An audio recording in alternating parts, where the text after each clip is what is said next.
E aí, celebridade, que bom estar contigo de novo. Novamente aqui na área o professor Edenilson conduzindo o processo histórico. Presta bem atenção que vai começar agora o nosso processo pedagógico.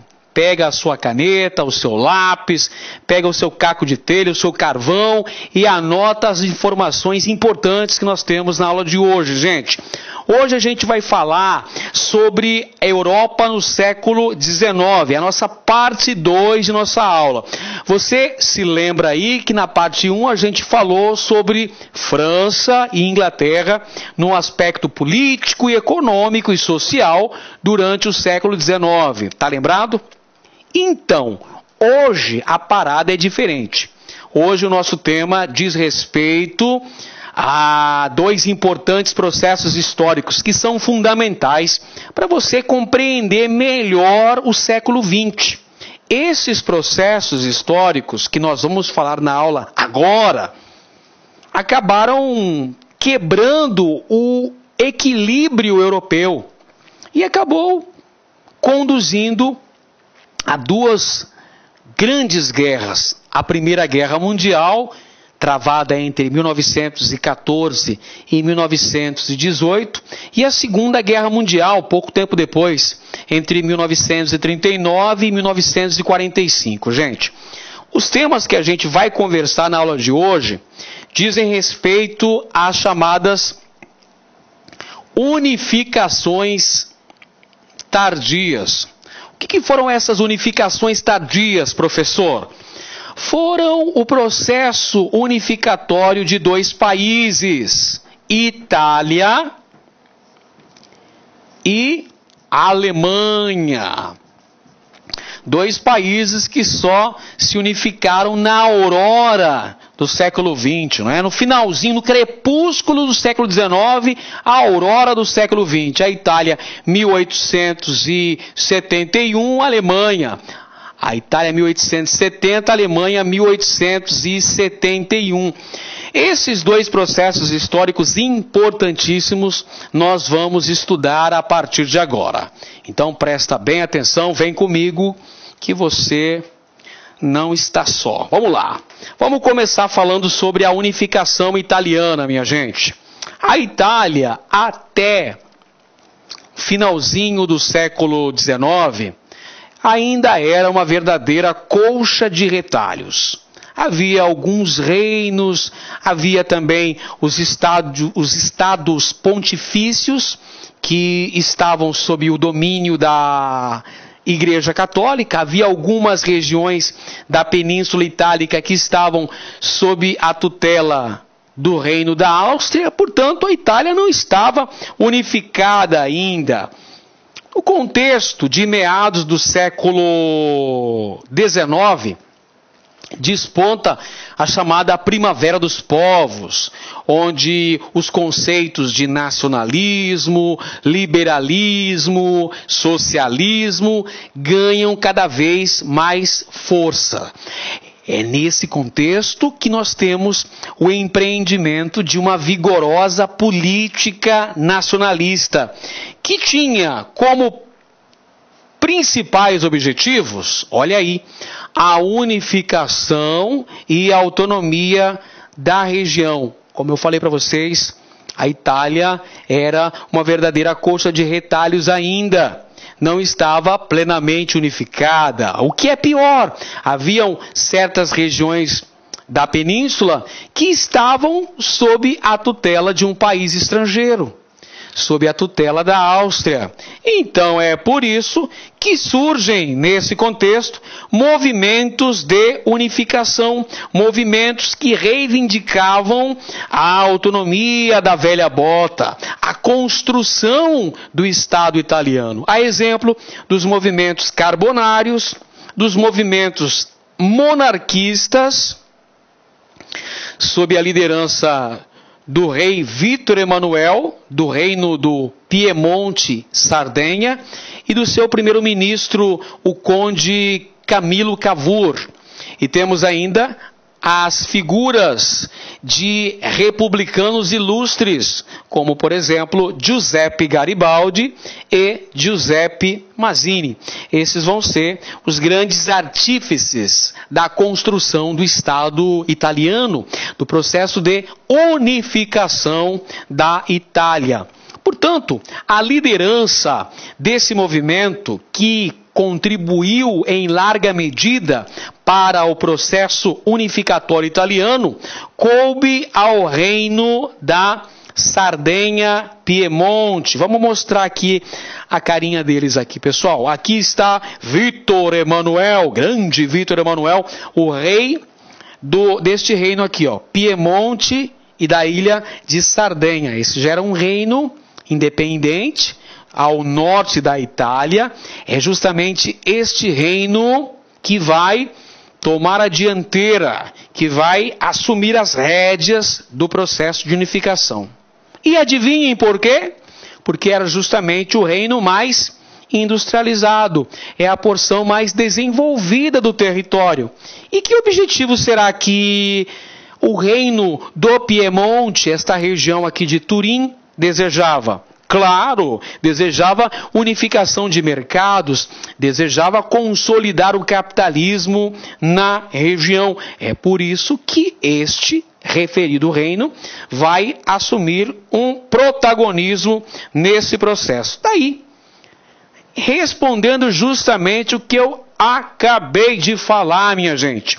O reino protagonista na unificação da Itália foi o reino do Piemonte. Anota aí no seu caderno. O reino do Piemonte assumiu a dianteira do processo, tendo figuras exponenciais de Vítor Emanuel, rei do reino do Piemonte, e o seu conde Camilo Cavour, que era o primeiro-ministro do Piemonte. Quais seriam as motivações ideológicas? Você sabe muito bem que não basta ter um motivo econômico, precisa-se de um motivo ideológico. Como é que você vai conseguir a adesão popular? Como é que você vai conseguir uma estrutura, um arcabouço maior para esse processo? Como é que se vai alcançar as camadas populares? Como é que vai tocar o coração dessas pessoas da Península Itálica para que elas abracem a causa, para que elas venham participar de corpo e de alma nesse processo? É muito fácil.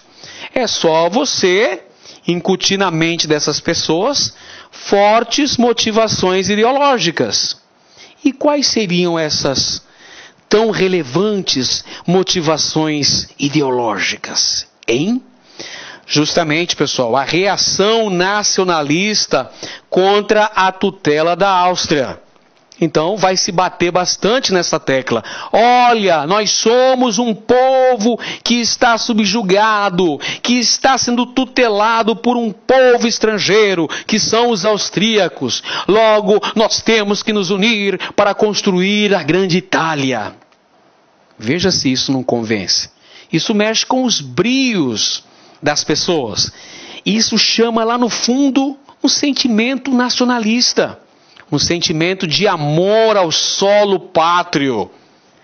É por aí que surgem movimentos importantes lá na península, tais como o movimento Jovem Itália e o movimento Risorgimento.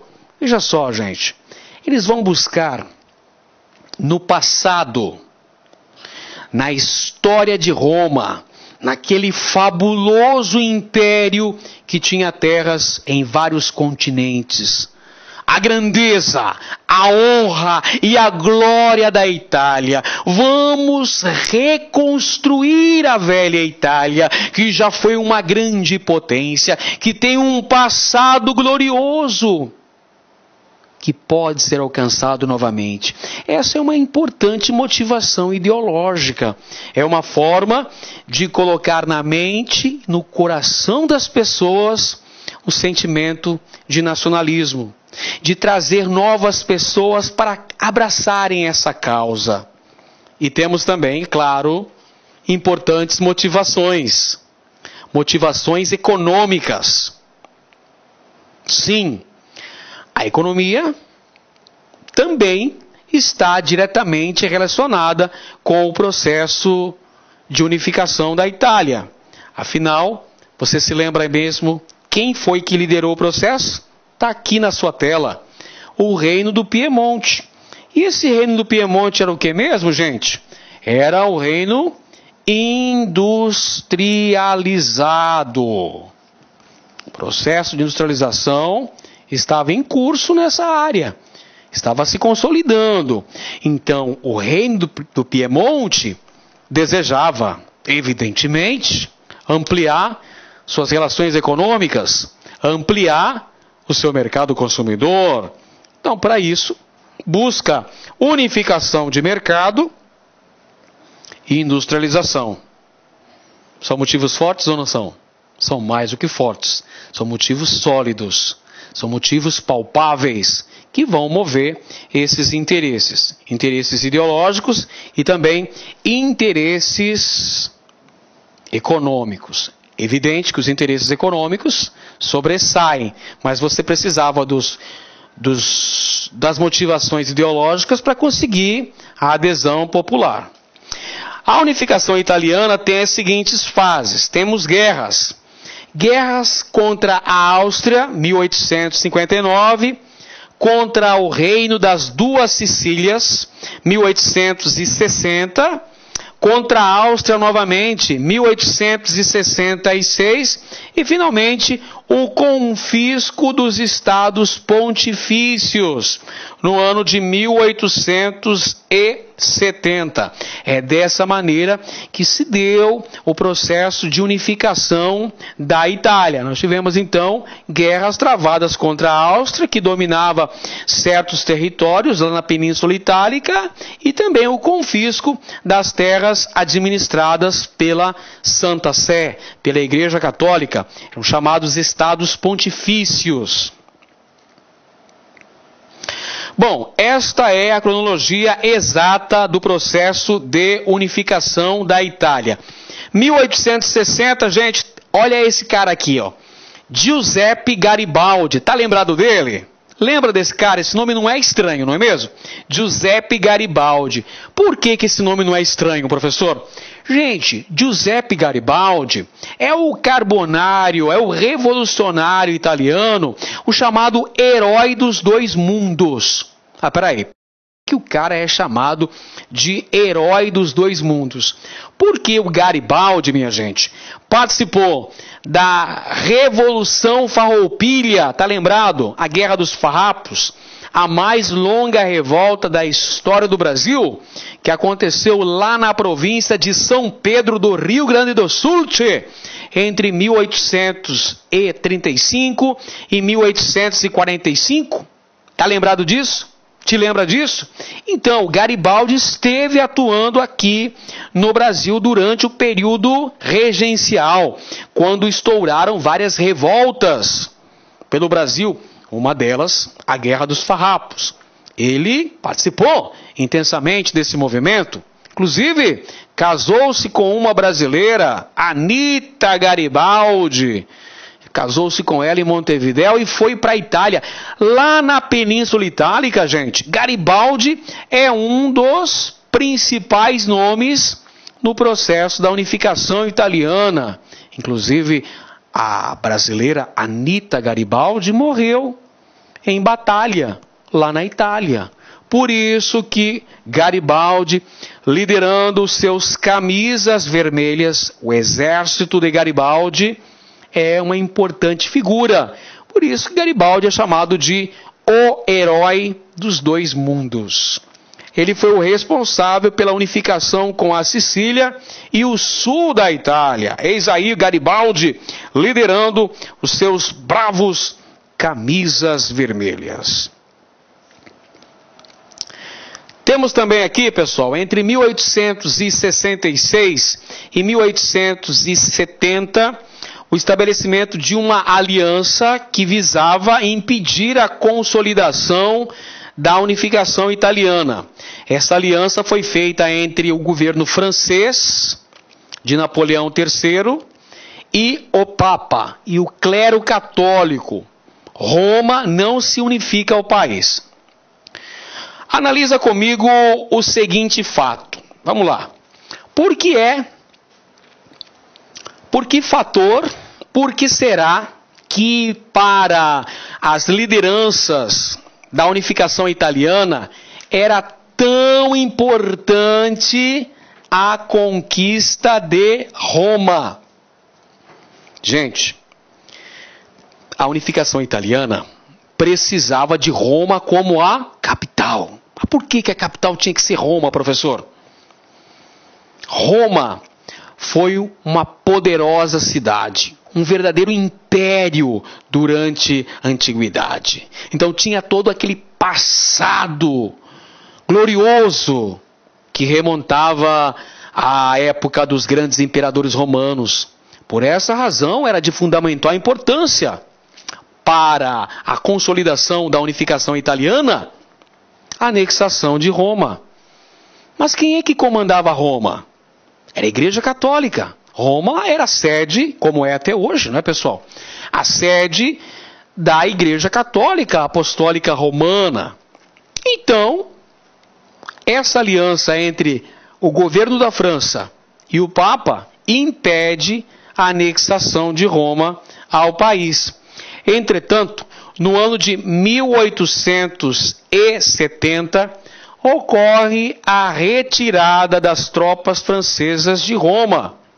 Napoleão III, imperador francês, ordena a retirada das tropas francesas de Roma. Por quê? Porque aqui nesse contexto, 1870, irrompe a chamada Guerra Franco-Prussiana, gente, que é um conflito importantíssimo que vai consolidar o processo de unificação da Alemanha, que a gente já fala já. Espera um pouquinho, peraí, aguenta a mão aí, daqui a pouquinho a gente fala sobre esse processo. A retirada das tropas francesas de Roma consolida a unificação. Isso em janeiro de 1871, Vítor Emanuel II concluiu a unificação italiana, transferindo-se para Roma. Roma se torna a capital da Itália unificada. Tá aí ele, olha ele aí. Este é o nosso primeiro rei da Itália, Vítor Emanuel II. Ele transfere-se então em janeiro do ano de 1871 com seu belo cavanhaque, não é mesmo? Esse bigodão emblemático. Vai para Roma, então consolida o processo de unificação. Só que ainda ficou um problema aí, pessoal, para ser resolvido, que é justamente a questão romana. O que é a questão romana, professor? Uma série de atritos envolvendo o recém-unificado governo italiano e a Igreja Católica, por causa da posse de Roma.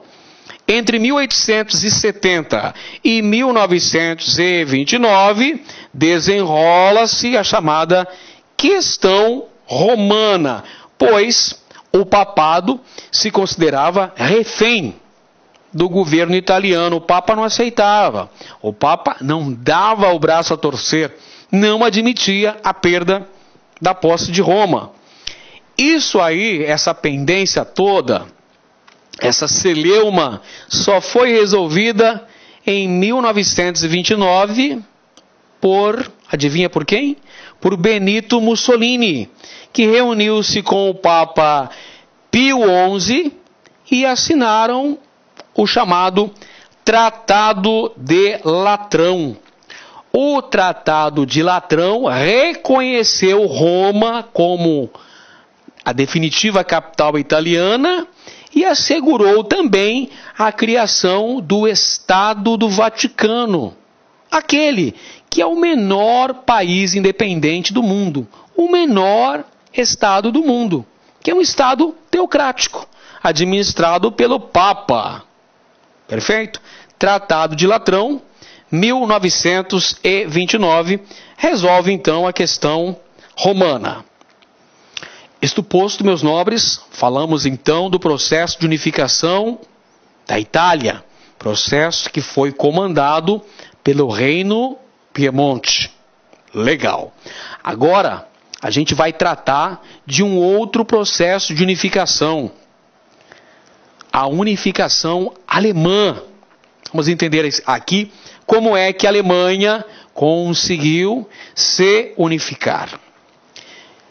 Bem, senhores, na unificação italiana, o reino protagonista foi o reino mais industrializado, mais desenvolvido, economicamente mais forte, o reino do Piemonte. E no caso da Alemanha, quem será que liderou esse processo? Também o reino mais industrializado. Vamos colocar aqui, ó, industrialização. Legal? Bom também. O reino protagonista aqui no processo de unificação da Alemanha, anota aí no seu caderno. Toma nota. Escreva aí para não esquecer. É o reino da Prússia, gente, que liderou o processo de industrialização. Esse processo estava em curso aqui na Prússia. E a Prússia, governada à época pelo imperador Guilherme I, que tinha como o seu primeiro-ministro Otto von Bismarck, vão comandar, vão liderar o processo de unificação da Alemanha. Professor, tinha motivação ideológica também aqui na Alemanha? Claro que tinha. Motivação ideológica, motivação política, motivação econômica. Vamos para a motivação ideológica, gente.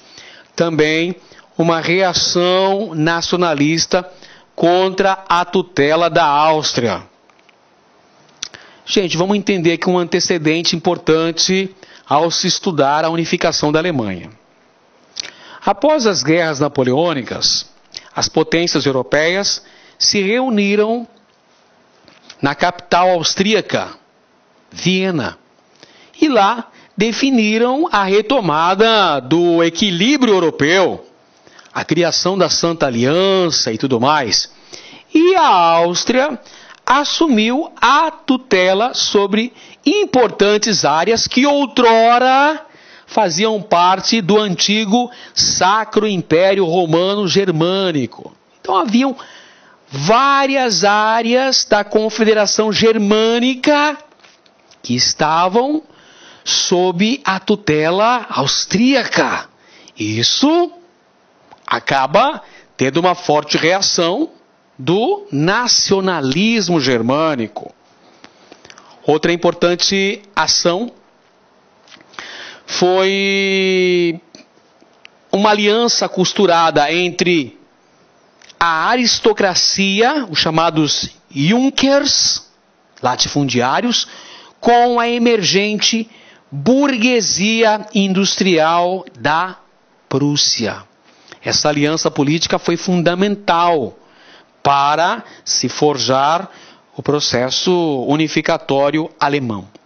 E temos, é claro, não podemos esquecer, é evidente que também são fatores fundamentais as motivações ideológicas. Unificação de mercados, chamado Zollverein, que foi uma união aduaneira criada lá na Confederação Germânica e que tinha a liderança da Prússia. E também progresso na industrialização do país. Retomando aqui, pessoal, para termos uma ideia mais ampla do que estamos falando, vamos pegar o contexto histórico. Lembra do Congresso de Viena? O Congresso de Viena, que começou em 1815. Tô ligado, professor, tô ligado, eu lembro. Aconteceu depois das guerras napoleônicas. Eu sei que você está preparado, que você está acompanhando nossas aulas, que está estudando com afinco, com dedicação e que vai arrasar no Enem. Eu sei disso. Mas vem comigo para recuperar esses temas. Vamos revisar essa temática. Pelo Congresso de Viena, a Alemanha estava organizada na chamada Confederação Germânica, o denominado Deutsche Bund. Mais ou menos assim, não sou muito bom de alemão. Alemão só sei falar Bier. Bom, eram 39 estados, perfeito? 39 estados que faziam parte da Confederação Germânica, e esses estados, minha gente, estavam liderados pela Áustria. Olha só que coisa, vários desses estados, 39 estados faziam parte da Confederação Germânica, correto? Beleza. A maior parte deles sob a tutela da Áustria. Então aí nesse contexto nós temos um antagonismo.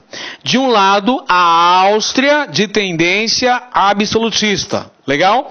De outro lado a Prússia, um reino industrializado. Então aqui você vai ter um confronto em quem vai assumir a liderança sobre os chamados 39 estados que faziam parte da Confederação Germânica. A Prússia era, evidentemente, favorável à unificação da Alemanha. A Áustria, lógico que não, a Áustria queria mantê-la sob sua área de influência. Aqui no mapa você pode perceber, acompanha aí no seu material, o mapa da Confederação Germânica, por ocasião da criação do chamado Zollverein. Zollverein era uma aliança, uma união aduaneira estabelecida entre os Estados membros da Confederação Germânica. Aí está, Zollverein, uma união aduaneira criada em 1834, sob a liderança do reino mais industrializado. Qual era mesmo o reino mais industrializado? A Prússia. Exatamente. É uma zona de livre comércio entre os 39 membros, os 39 estados que faziam parte do Zollverein. Então nós temos aqui, gente, objetivos importantes do Zollverein. Eram ampliar o mercado consumidor interno e promover uma ligação econômica entre os membros desta referida confederação. Pouco depois, a Áustria impôs barreiras ao Zollverein, exigiu o fim dessa união econômica. Já tem um atrito aí importante. Aí, minha gente, vai aparecer a figura de Otto von Bismarck, uma das principais lideranças da unificação da Alemanha, uma das mentes, um dos mentores intelectuais da unificação alemã. Otto von Bismarck era o primeiro-ministro, o chanceler da Prússia. Até é interessante destacar que Bismarck fica conhecido como o chanceler de ferro. Otto von Bismarck ficou conhecido então como o chanceler de ferro. É uma das grandes lideranças do processo de unificação da Alemanha. Veja só, em 1860, Bismarck, então chanceler da Prússia, adota uma série de medidas que visavam modernizar o exército da Prússia. Então vai investir pesado na modernização militar, porque não se esqueça, é a Prússia que liderou o processo de unificação da Alemanha. E para alcançar o seu intento, ela precisou, evidentemente, eliminar a autoridade exercida pela Áustria. E como é que se conseguiu isso?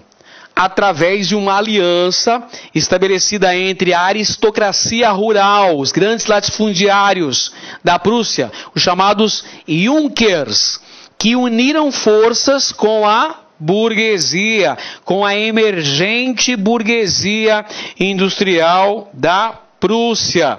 Essa aliança foi fundamental para o fortalecimento militar desse reino, do reino da Prússia. Então, perceba que a participação de Bismarck nesse processo foi extraordinária, foi importantíssima, muito significativa.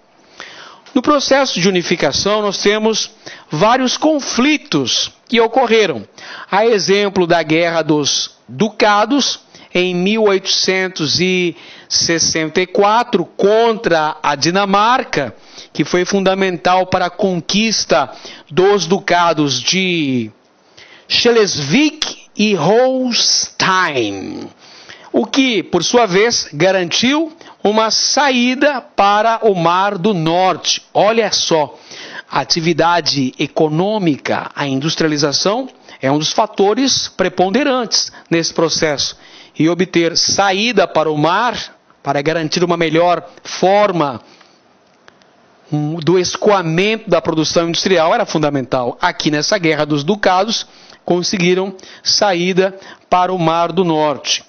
Temos também a Guerra das 7 Semanas, 1866, que estabeleceu o fim da Confederação Germânica e que garantiu também a superioridade bélica prussiana em relação aos austríacos.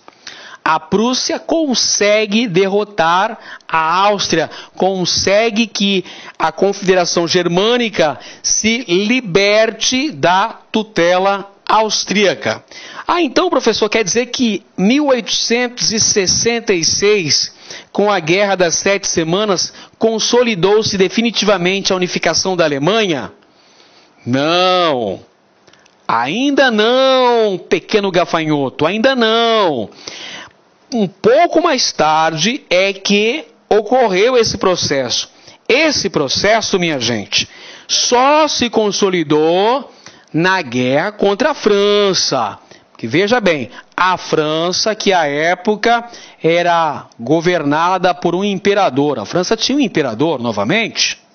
A França teve 2 imperadores. O primeiro foi Napoleão. O segundo foi Luís Napoleão, o famoso Napoleão III. Beleza? O imperador da França, Napoleão III, ele era um ferrenho opositor da unificação da Alemanha. Professor, por que razão o imperador da França não via com bons olhos a unificação dos seus vizinhos alemães? Porque temia, gente, a formação de uma grande potência em suas fronteiras. E aí, no ano de 1869, acontece um fato importante. Uma crise sucessória no trono espanhol. E aí, a Espanha correu o risco de ser governada por um primo do Kaiser da Prússia. Veja só, um Habsburgo, por pouco, não se candidatou ao trono, à sucessão do trono espanhol. E aí Napoleão III viu nesse fato uma tentativa de se ver cercado e isolado entre 2 Habsburgos, um governando a Prússia, o outro governando a Espanha. Napoleão III vai ser contra a candidatura do primo do Kaiser da Prússia ao trono espanhol.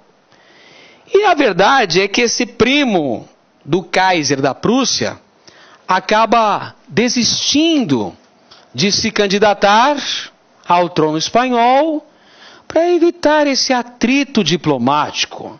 Mas eis que de repente, mais do que de repente, temos uma participação protagonista de uma das principais figuras da unificação alemã, Bismarck, que consegue, através de uma manobra diplomática importantíssima, o chamado Despacho de Eins,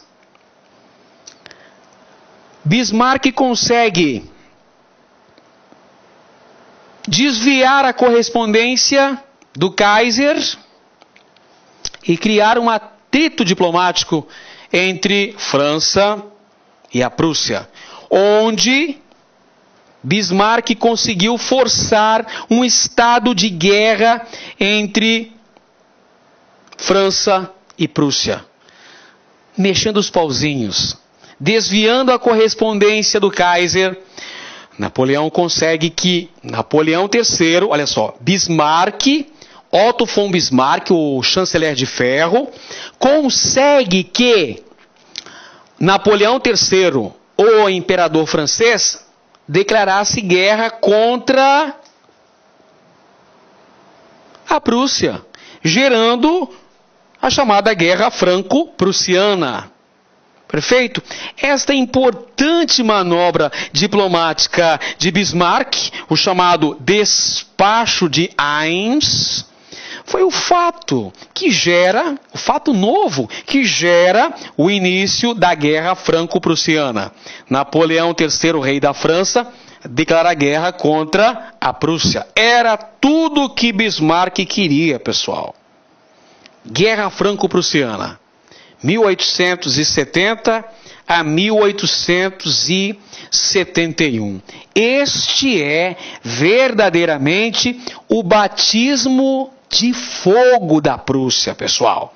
Então você vai ter de um lado o norte, a Prússia, que se alia aos reinos germânicos do sul para combater a França. Guerra Franco-Prussiana. Temos de um lado a Prússia e de outro o Império Francês. Lembra que Bismarck havia conseguido modernizar as forças armadas prussianas, que já tinham uma superioridade bélica, que já haviam derrotado a Áustria. Agora chegou a hora do batismo de fogo, enfrentar um poderoso inimigo, a França. E adivinhem? A Prússia venceu. A Batalha de Sedan assinala a derrota francesa, que significa o fim do Segundo Império, ou seja, a queda de Napoleão III do trono francês. Significa também a consolidação da unificação alemã e a formação do Império Alemão, o chamado Segundo Reich. Essa charge aqui é fantástica, mostrando Bismarck aplicando um cruzado no imperador francês Napoleão III. Este foi o verdadeiro batismo de fogo da Prússia. O processo de consolidação da unificação alemã. Depois do final da Guerra Franco-Prussiana e a vitória dos alemães, a assinatura do Tratado de Frankfurt. Olha só as cláusulas principais desse tratado. A França perdeu a posse dos ricos territórios em carvão mineral e minério de ferro da Alsácia e Lorena. Gente, esta é uma das razões, uma das motivações principais que desencadearam a Primeira Guerra Mundial no início do século XX. Os territórios de Alsácia-Lorena, riquíssimos, um subsolo riquíssimo em carvão mineral, minério de ferro, foi perdido. A Alemanha anexou esse território, que era originalmente francês. Tivemos também uma multa, uma indenização pelo conflito. A França teve que reparar a Alemanha pela guerra.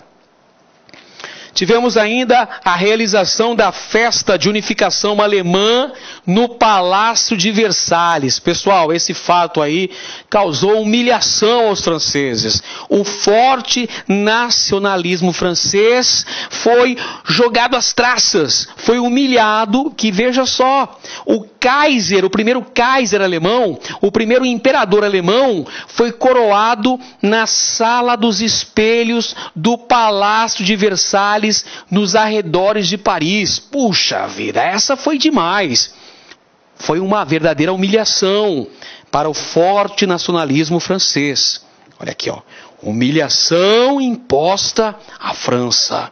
Causou um verdadeiro sentimento revanchista francês. A França ficou exigindo vingança, vingança, vingança. E é uma das sementes que favoreceu a eclosão da Primeira Guerra Mundial em 1914. Como desdobramentos geopolíticos importantes do conflito, tivemos a anexação dos territórios da Alsácia-Lorena pela Alemanha, o surgimento do revanchismo francês, como dissemos, que é uma das sementes da Primeira Guerra Mundial, e a formação do Segundo Reich, ou seja, o Segundo Império Alemão, lá na Sala dos Espelhos do Palácio de Versalhes, nos arredores de Paris. Este Segundo Reich, no início do século XX, pessoal, garantiu uma gigantesca produção de aço, superando inclusive a produção da Inglaterra. Então perceba, após a unificação da Alemanha, o país virou uma gigantesca potência que passou a rivalizar com a principal potência econômica do mundo, a Inglaterra. Veja, por exemplo, a produção de aço da Alemanha, que já suplantava em larga medida a produção da concorrência inglesa. Além disso, a Alemanha também se constituiu com um enorme potencial econômico e militar, o que fez com que os adversários já ficassem temerosos. Inglaterra, França e Rússia começaram a se unir com medo do crescimento da Alemanha. Já despontava como uma grande potência industrial e como uma grande potência bélica. Isso é muito importante. Aí está a consolidação do processo de unificação da Alemanha. Perfeito? Que é um dos fatores que vai levar à eclosão da Primeira Guerra Mundial entre 1914 e 1918. Mas essa, meus amigos, essa aí é uma outra história que eu prometo contar para você no nosso próximo encontro. Por enquanto, era só isso. Espero que tenham gostado. Um grande abraço a todos e continue aqui no LACNEM, porque aqui não tem se pá. Aqui é para passar. Grande abraço e até a próxima. Valeu! E aí, pessoal, gostou da aula de história? Então curta e compartilhe.